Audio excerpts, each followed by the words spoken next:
I think it's interesting. I think people are interested in nature and the environment, and I think it's good for tourism and good to kind of raise awareness about nature and the whole area. People don't normally get to see seals. They get to see nature living in town centres and stuff like that. So by going there you get to see the wildlife, see more nature. I love where I live. It's a very nice place for 9 months of the year. The only time that it's difficult is when there are people trying to visit the seals. The scenery is beautiful. Mostly it's a very quiet, lovely place to live. It all started when the seals went on the TV, and then after that, then the people started coming down to see what was going on. Well, what we used to do, we had a net on what we'd made out of a stretcher, and we used to get the seals and put the net over the seals, catch it, and put it in the JCB bucket and take it out to sea. So we knew we were doing a good thing for them, and we were looking after their welfare.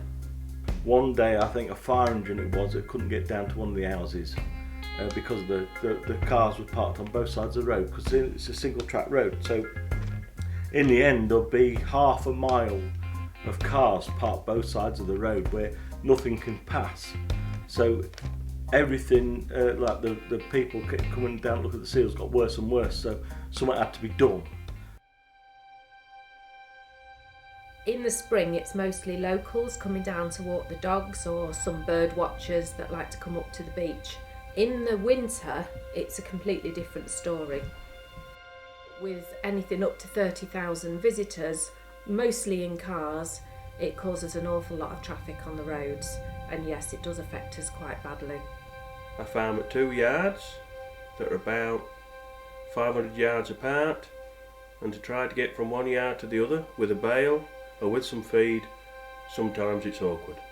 I was outside just gardening along the front of my property, and I'd got a wheelbarrow out on the road, and the amount of abuse that I got because I was blocking the way for them going backwards and forwards up the road was quite appalling.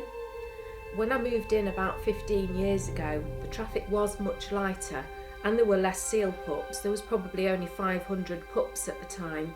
We now get anything from 1,000 to 1,500 seal pups. So the more that there is to see, the more people that want to come and see it.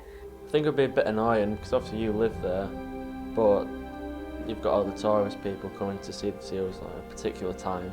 So it'd be bad traffic, people coming in, lots of congestion and stuff. The traffic continues to increase, and so who knows what it's going to be like in another few years' time.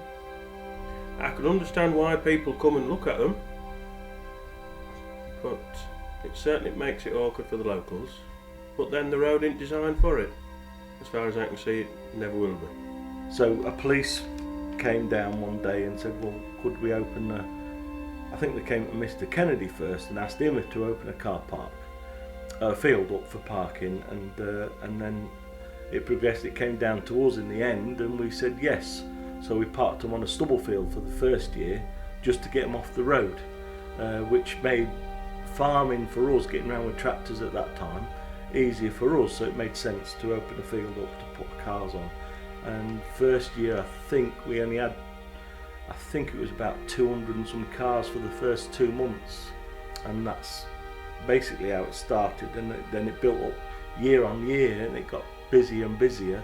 So we grassed the field to put cars on, which made it a lot easier. And then it's progressed ever since then.